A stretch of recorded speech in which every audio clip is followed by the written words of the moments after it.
আসসালামু আলাইকুম ওয়া রাহমাতুল্লাহি ওয়া বারাকাতুহু। প্রিয় শিক্ষার্থী বন্ধুরা, আমার ঘরে আমার মাদ্রাসা অনুষ্ঠান থেকে তোমাদেরকে আন্তরিক মোবারকবাদ। আশা করি তোমরা ভালো আছো, সুস্থ আছো।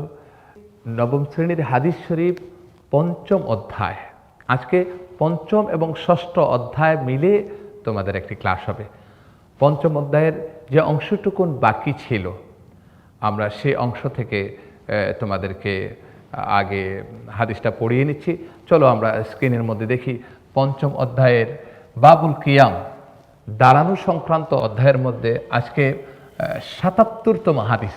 আন আমর ইবনে শুআইব আন আবিহি আন জাদ্দিহি আন্না রাসূলুল্লাহ সাল্লাল্লাহু আলাইহি ওয়াসাল্লাম قال لا تجلس بين رجلين إلا بإذنهما رواه আবু দাউদ।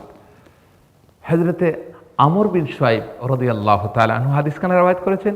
তিনি তার পিতা থেকে, তিনি তার দাদা থেকে। তিনি বলেছেন যে রাসূল আকরাম সাল্লাল্লাহু আলাইহি ওয়াসাল্লাম তিনি বলেছেন লা তাজলিস বাইনা রাজুলাইনি, দুইজন ব্যক্তির মাঝখানে বসো না, ইল্লা বিইذনিহিমা, দুইজনের অনুমতি ছাড়া, তাদের অনুমতি ছাড়া। তাহলে দেখা যায় দুই ব্যক্তি যখন কথা বলে মাঝখানে যে বসাটা ঠিক নয়। হ্যাঁ, কোনো প্রয়োজন যদি থাকে তাহলে তাদের অনুমতি নিয়ে সেখানে বসা, অনুমতি ছাড়া বসা নিষেধ করেছেন। কারণ ব্যক্তিগত কোনো কথা তারা বলতে পারেন অথবা গোপনীয় কোনো কথা বলতে পারেন, আভ্যন্তরীণ বা তাদের যেই কথাগুলো অন্য জানলে তাদের সমস্যা হবে বা তারা প্রফুল্ল বোধ করবেন না, সেই জন্যে তাদের অধিকার রাসূল আকরাম সাল্লাল্লাহু আলাইহি ওয়াসাল্লাম কত চমৎকারভাবে ব্যক্তির অধিকারকে সংরক্ষণ করেছেন এই হাদিসের মধ্যে আমরা পেয়ে গেলাম। এবং এটা একটা আদব যে দুইজন ব্যক্তি যদি বসা থাকে তাহলে মাঝখানে যে না বসা। তারপরে ৭৮তম হাদিস। عن أبي هريرة رضي الله تعالى عنه قال كان رسول الله صلى الله عليه وسلم يجلس معنا في المسجد يحدثنا فإذا قام قمنا حتى نراه قد دخل بعض بيوت أزواجه رواه البيهقي।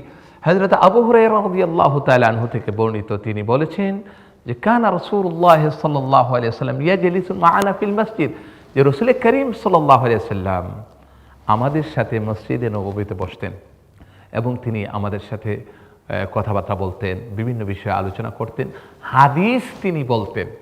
এরপরে ফাইদা কামা কুমনা, নবী সাল্লাল্লাহু আলাইহি ওয়াসাল্লাম যখন কথাবার্তা শেষ হয়ে যেত অথবা খুতবা বা বক্তব্য দেওয়া শেষ হয়ে যেত তখন তিনি চলে যেতেন, উঠে যেতেন।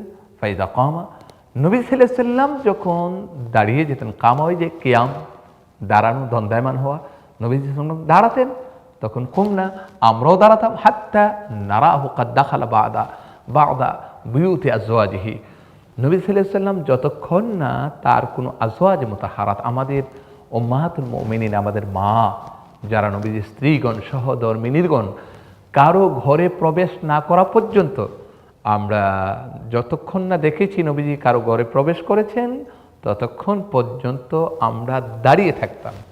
ইমাম বাইহাকি রাহমাতুল্লাহ আলাইহি হাদিসখানা রওয়ায়াত করেছেন। তাহলে দেখা যায় যে সাহাবায়ে কেরাম এক হাদিসের মধ্যে এসছে সাহাবায়ে কেরাম দাঁড়াতেন না, এই হাদিসের মধ্যে এসেছে দাঁড়াতেন। তাহলে দেখা যায় দ্বন্দ্ব নেই দুই হাদিসের মধ্যে। কেন দ্বন্দ্ব নেই? ক্ষেত্র বিশেষে দাঁড়ানো জায়েজ, ক্ষেত্র বিশেষে দাঁড়ানো নাজায়েজ, অবৈধ। এটা যদি এমন হয় যে কেউ যদি অহংকার বশত তার জন্যে দাঁড়াতেই হবে, তিনি চাচ্ছেন দাঁড়ানোর জন্য, এই ক্ষেত্রে যে এটা দাঁড়ানোটা জায়েজ নয়। বরং কিন্তু অপরপক্ষে কেউ দাঁড়াতে চাচ্ছেন না, তিনি চাচ্ছেন না, মন থেকে চাচ্ছেন না, কিন্তু ওনার সম্মানার্থে, উনি বুজুর্গ ব্যক্তি, মহান ব্যক্তি, ওস্তাদ, উনি টিচার, উনি এলাকার বড় একজন সম্মানিত ব্যক্তি, তার জন্য উনি যদি নিজ থেকে না চায় এবং মনে মনেও এই কথা কল্পনা না করে আমার জন্য দাঁড়িয়ে থাকুক, তাহলে কিন্তু দাঁড়ানোটা জায়েজ। আর সেই ক্ষেত্রে তাহলে একই জিনিস এক সময় এসে এটা বৈধ হয়, আরেক সময় এসে অবৈধ হয়।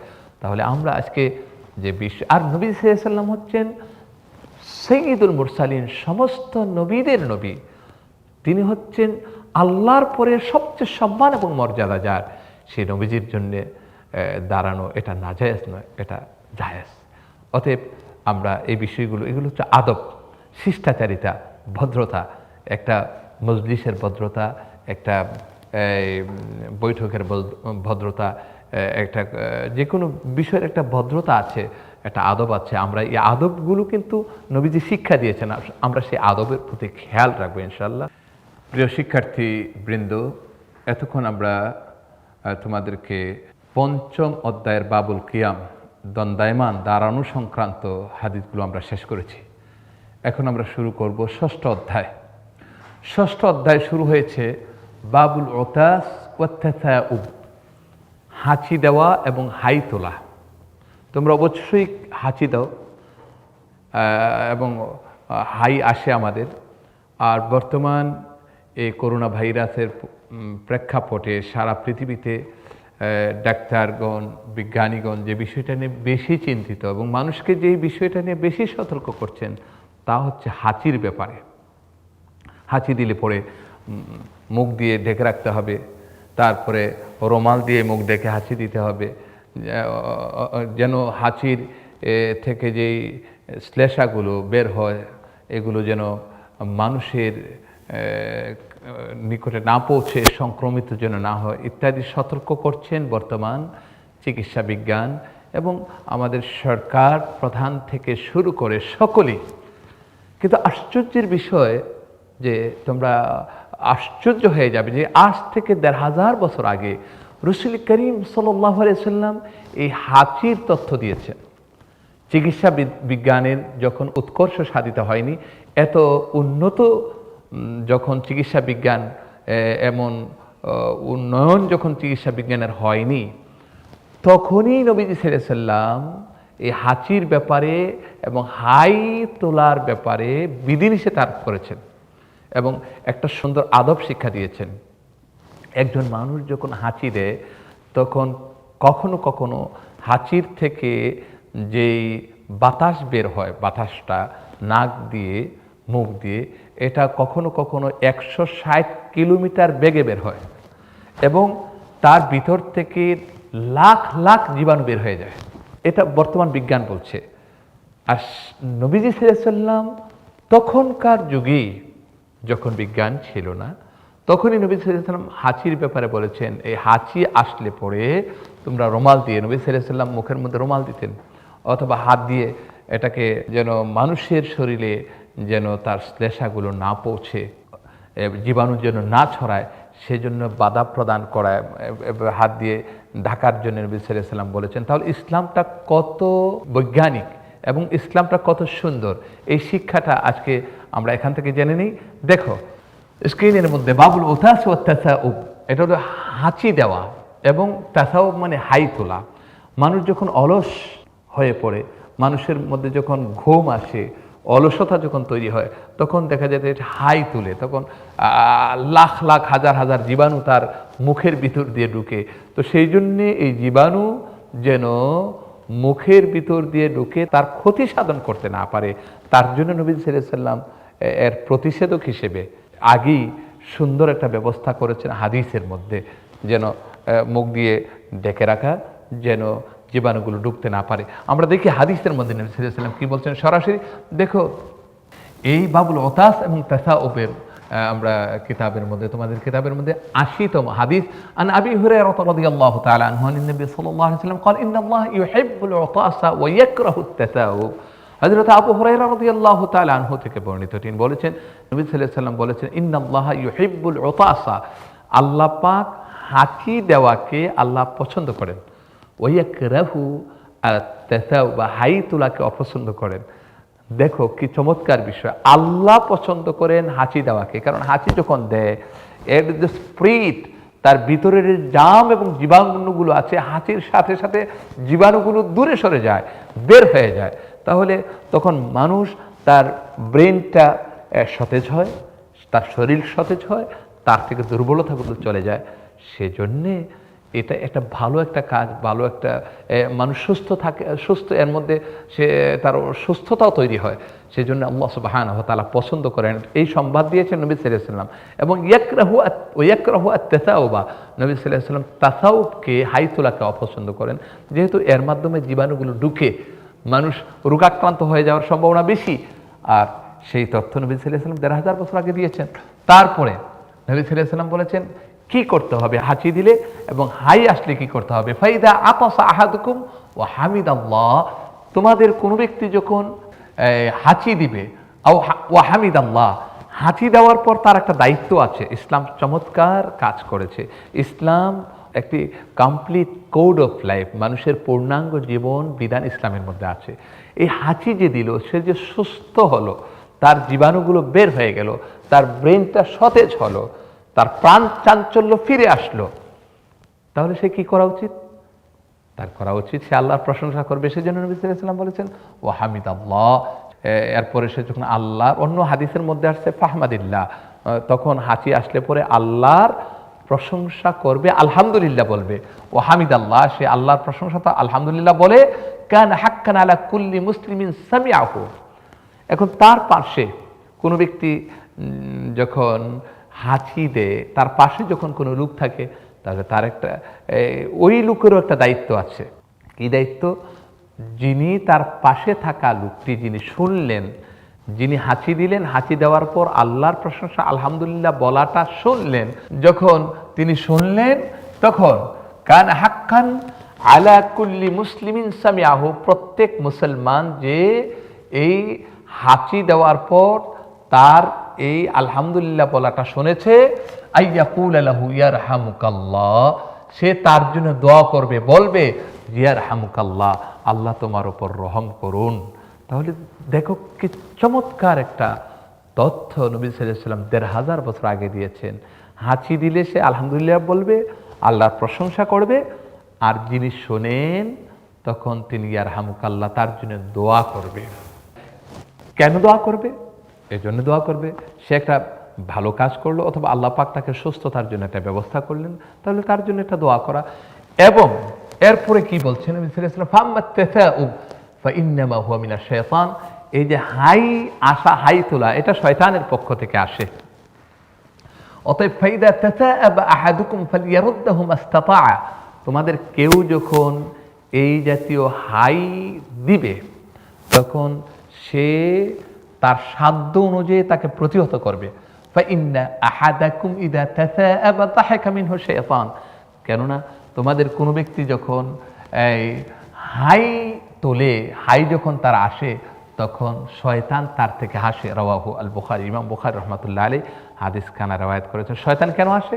যেহেতু তার মধ্যে রোগ জীবাণুগুলো ঢুকে, তার মধ্যে অলসতা তৈরি হয়, সে নিস্তেজ হয়ে পড়ে, তার ব্রেইন সতেজতা হারিয়ে ফেলে। তো মানুষ যখন ক্ষতির মধ্যে পড়ে, শয়তান খুশি, কারণ মানুষ ভালো থাকুক শয়তান কখনো চায় না। ১,৫০০ বছর আগে নবী সাল্লাল্লাহু আলাইহি ওয়াসাল্লাম এই তথ্য দিয়েছেন, যেন জীবাণুগুলো তার ভিতরে প্রবেশ করতে না পারে। হাই যখন সে তুলে, তখন মুখ অনেক বেশি ফাঁক করে, মুখ অনেক বেশি বড় করে, তখন জীবাণু ঢুকার চেষ্টা করে। সেজন্য নবী সাল্লাল্লাহু আলাইহি ওয়াসাল্লাম বলেছেন, হাই যখন আসে যথাসাধ্য সে চেষ্টা করা উচিত এটাকে প্রতিহত করার জন্য। কি চমৎকার দেখো ইসলাম। তারপর দেখো এই সম্পর্কে অনেকগুলো হাদিস এসেছে। এরপরে আমরা ৮১তম হাদিস পড়ছি তোমাদের কাছে। আন আবি হুরায়রা রাদিয়াল্লাহু আনহু قال قال رسول الله صلى الله عليه وسلم اذا عطس احدكم فليقل الحمد لله, নবী সাল্লাল্লাহু আলাইহি ওয়াসাল্লাম বলেছেন, তোমাদের কেউ যখন হাঁচি দিবে সে বলবে আলহামদুলিল্লাহ। ওয়ালিয়াকুল আখুহু লাহু আও সাহিবুহু ইয়ারহামুকাল্লাহ, তার সাথী অথবা তার বন্ধু, তার ভাই যারা আশেপাশে থাকে, সে যখন তার এই আল্লাহর শুকরিয়ার শব্দটা শুনবে, তখন সে বলবে ইয়ারহামুকাল্লাহ। ফালিয়াকুল ইয়াহদিকুমুল্লাহু ইউসলিহু বালাকুম। এরপরে যিনি হাঁচি দিলেন, কি চমৎকার, হাল জাযাউল ইহসানি ইল্লাল ইহসান, কেউ যদি ভালো কিছু করে তোমার জন্যে, তাহলে তুমি তো তার জন্য ভালো করাই উচিত, তাই না? এখন দেখো যে তোমার জন্য সে দোয়া করলো, তাহলে তুমি কি করবা? তুমি কিছুই করবা না?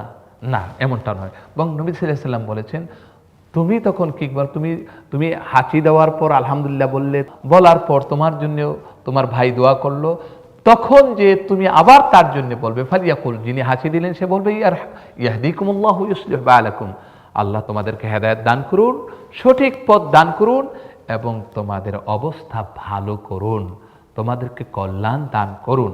তাহলে দেখা যায় যে দোয়ার বিনিময় হলো, সে তোমার জন্য দোয়া করলো, তুমিও তার জন্য দোয়া করলা। তারপরে দেখো 82তম হাদিস, আন আনাস রাদিয়াল্লাহু তাআলা আনহু قال عطس رجلان عند النبي صلى الله عليه وسلم فشمت احدهما ولم يشمت الاخر।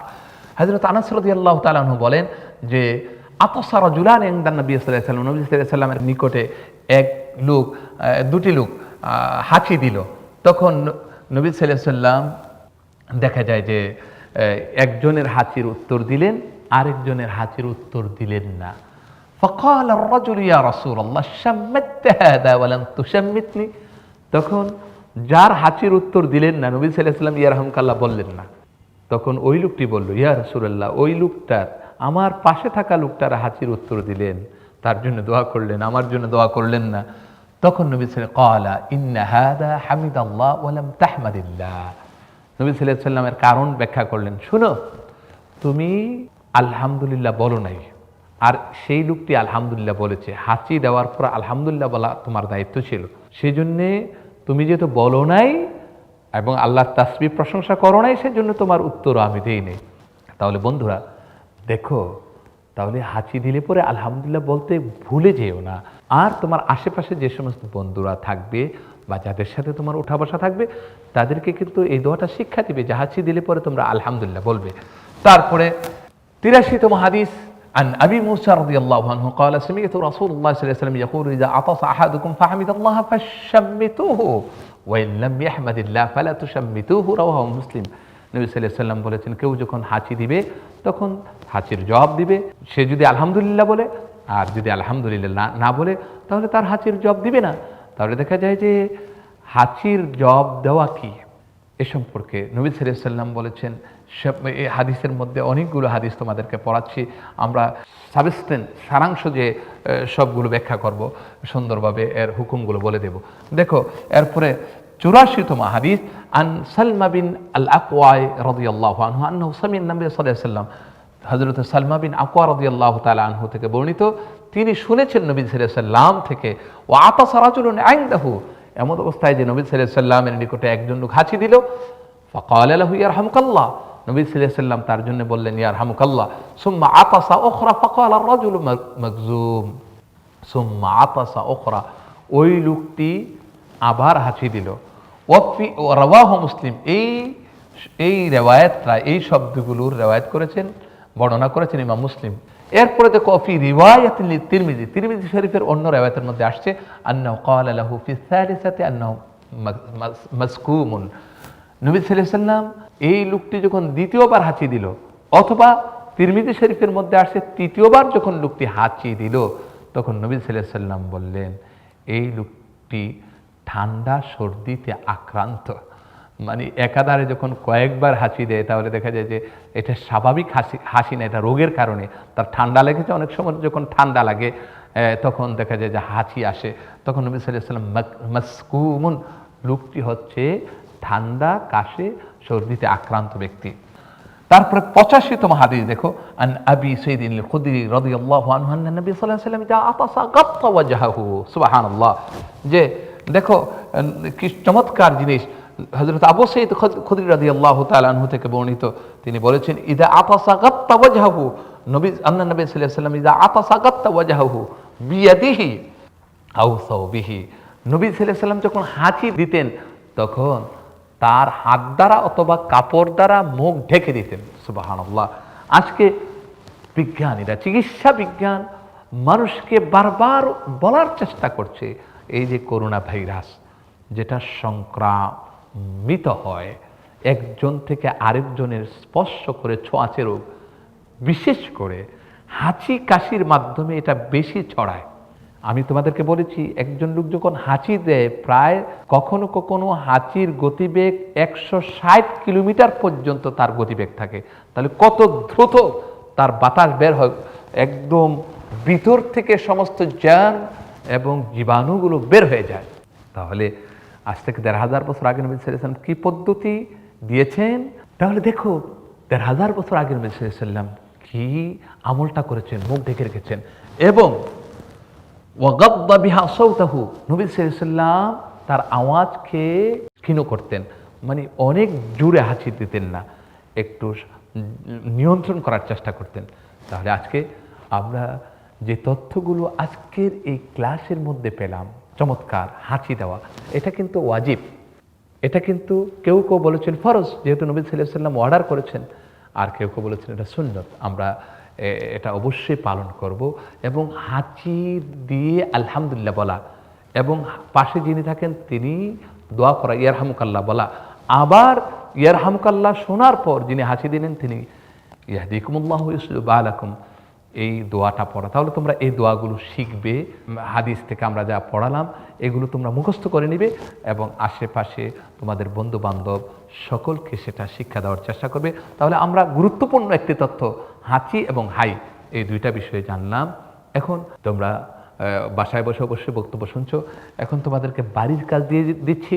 তোমরা বাড়িতে বসে বসে এই হাদিসগুলো, এই যে 8টি হাদিস তোমাদেরকে আজকে পড়ালাম, এই 8টি হাদিস তোমরা লিখবে অর্থসহ, এবং তোমাদের যিনি হাদিস পড়ান ওস্তাদের কাছে ক্লাস খোলার পর জমা দিবে।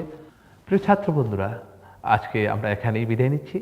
তোমরা যদি পুনরায় এই ক্লাসটি আবার দেখতে চাও তাহলে কিশোর বাতায়নে ভিজিট করবে। তোমাদের যদি কোনো কমেন্ট থাকে অথবা কোনো প্রশ্ন থাকে তাহলে তোমরা পাঠাবে, আমরা উত্তর দেওয়ার চেষ্টা করব।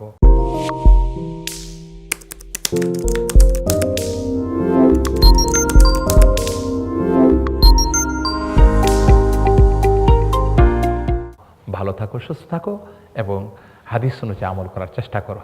আল্লাহ হাফেজ। আসসালামু আলাইকুম ওয়া রাহমাতুল্লাহি ওয়া বারাকাতুহু।